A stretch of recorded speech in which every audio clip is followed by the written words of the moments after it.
नमस्कार। संतोष की रिपोर्ट में आप सबों का स्वागत है। और आज हम संतोष की रिपोर्ट में बात जदयू के अंदर मचे घमासान की करने जा रहे हैं।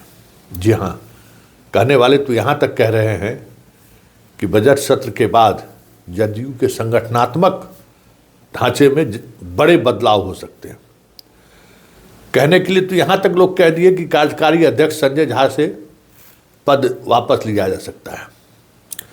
हालांकि कहने वाले यहाँ भी कह रहे हैं कि नीतीश फिलहाल उस स्थिति में नहीं है कि वो ललन सिंह और रामनाथ ठाकुर को इस्तीफा देने के लिए कह दें, लेकिन इच्छा उनकी ये है कि ये लोग हट जाएं सरकार से, सरकार को हम बाहर से समर्थन दें। लेकिन बड़ी बात यह है कि आखिर ये सवाल गूंज क्यों रहा है। तो पिछले 24 घंटे से कैंपेन चल रहा है और उस कैंपेन के निशाने पर संजय झा, ललन सिंह, विजय चौधरी, अशोक चौधरी जैसे सरीखे नेता हैं। और स्लोगन है, वोट मेरा, राज तुम्हारा, नहीं चलेगा, नहीं चलेगा। ये एक व्हाट्सएप मैसेज भी चलाया जा रहा है और बड़ी संख्या में इस ग्रुप में पिछड़ों की राजनीति करने वाले लोगों को जोड़ा गया है। और सवाल किया जा रहा है कि वोट हम लोगों का है तो राज इनका कैसे चलेगा। पार्टी का कार्यकारी अध्यक्ष से लेकर तमाम जो मलाई वाले विभाग हैं उस पर कौन लोग काबिज है। हम लोग सिर्फ वोट देने के लिए। और ये वही लोग हैं जो लोग निशांत को राजनीति में लाना चाहते हैं। ऐसे में सवाल उठना लाजमी है कि ये जो सियासत चल रहा है जदयू के अंदर, उसकी परिणति क्या होगी। क्या नीतीश उस स्थिति में है कि कार्यकारी अध्यक्ष से संजय झा को हटा दें? क्या नीतीश उस स्थिति में है कि ललन सिंह और रामनाथ ठाकुर से मंत्री पद छोड़ने को मजबूर कर दें? क्या आज नीतीश उस स्थिति में है कि उनके निर्णय के साथ सभी सांसद उनके साथ खड़े हों? क्या नीतीश उस स्थिति में है कि उनके विधायक, सारे के सारे विधायक उनके फैसले के साथ खड़े हों? क्योंकि चीज़ें बदलती हुई दिख रही है। न जदयू 2010 की स्थिति में है, न जदयू 2013 की स्थिति में है, न जदयू 2015 की स्थिति में है, न जदयू 2017 की स्थिति में है, न जदयू 2020 की स्थिति में है, न जदयू 2022 की स्थिति में है। मतलब जब कभी भी नीतीश कुमार बड़े फैसले लिए और उस समय जो जदयू की स्थिति थी और आज की स्थिति है उसमें बड़ा फर्क है। आज नीतीश को पार्टी पर उस तरीके का एकाधिकार नहीं है जिस एकाधिकार के सहारे उन्होंने आरसीपी का टिकट काट दिया था। आज वो भी मुद्दा, वोट हमारा, राज तुम्हारा, नहीं चलेगा, इस व्हाट्सएप कैंपेन में आरसीपी का भी मुद्दा है और उस मुद्दे को भी अपने तरीके से रखने की कोशिश हुई है। तो यही सवाल है कि नीतीश आज उस स्थिति में है क्या, जिस तरीके का दबाव बनाया जा रहा है और जिस स्तर पर दबाव बनाया जा रहा है, क्या नीतीश फैसले लेने की स्थिति में है? विशेषज्ञ तो यही कहते हैं कि नीतीश कुमार इस समय तो वो उस स्थिति में नहीं है। न उनकी मानसिक स्थिति उस तरीके का है और ना ही पार्टी पर उस तरीके का पकड़ रहा है, क्योंकि हर कोई कहीं न कहीं किसी न किसी तरीके से अपने आप को असुरक्षित महसूस करने लगा। जो यंग लोग हैं, विजेंद्र यादव जैसे लोगों को छोड़ दीजिए, श्री नरेंद्र नारायण यादव जी लोगों जैसे बातों को छोड़ दीजिए, ये लोग तो मान लीजिए कि राजनीति के उस ढलान पे है जहां अब उनकी कोई राजनीतिक महत्वाकांक्षा नहीं बचा है। तो फिर होगा क्या? इस कैंपेन का मतलब क्या है? क्या मनीष वर्मा को यात्रा पर निकलने के बाद रोकना, जो आरोप लग रहा है कि संजय झा एंड कंपनी ने रोका है, क्या वो निर्णय गलत था? क्या उस एक निर्णय की वजह से आज ये सवाल खड़े हो रहे हैं? क्या एक उस निर्णय की वजह से आज निशांत को राजनीति में लाने की बात चल रही है और बड़ी ही गंभीरता से चल रही है। ऐसे में ये सवाल उठना लाजमी है कि इस सियासत के चक्रव्यूह में इन तमाम नेताओं का क्या होगा। ललन सिंह हो, संजय झा हो, विजय चौधरी हो, अशोक चौधरी हो, इन नेताओं का क्या होगा। क्या नीतीश कुमार आज इस स्थिति में है कि इन नेताओं पर कोई नज़र ना उठा सके।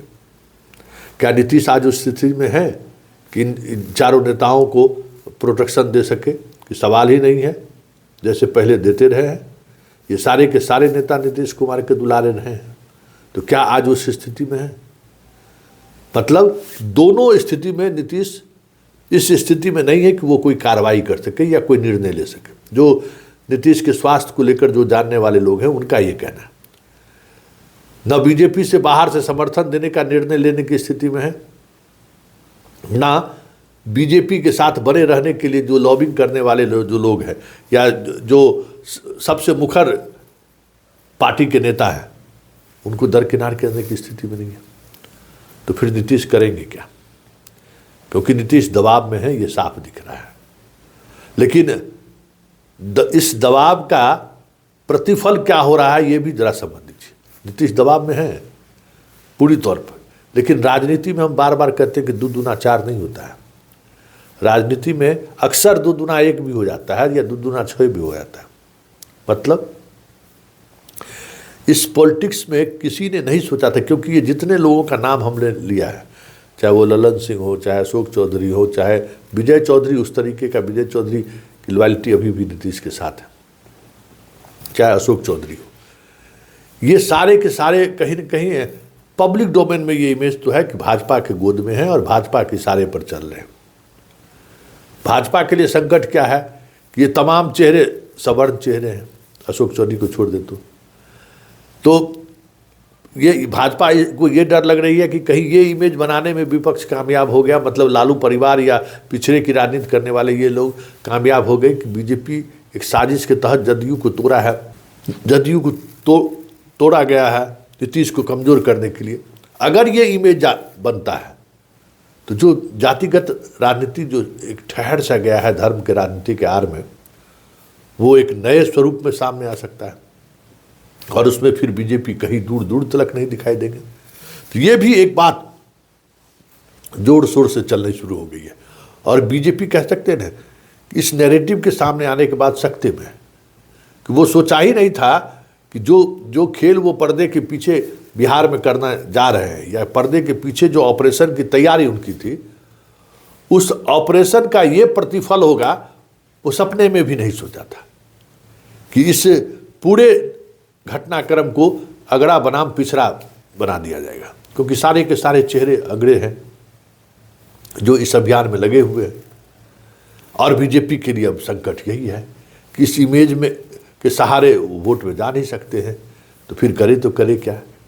तो कहा जा रहा है कि बीजेपी के अंदर ये लगभग तय हो चुका है कि अब नीतीश के नेतृत्व में चुनाव ही नहीं लड़ना है, नीतीश कुमार को मुख्यमंत्री भी मान लेना ही बेहतर है।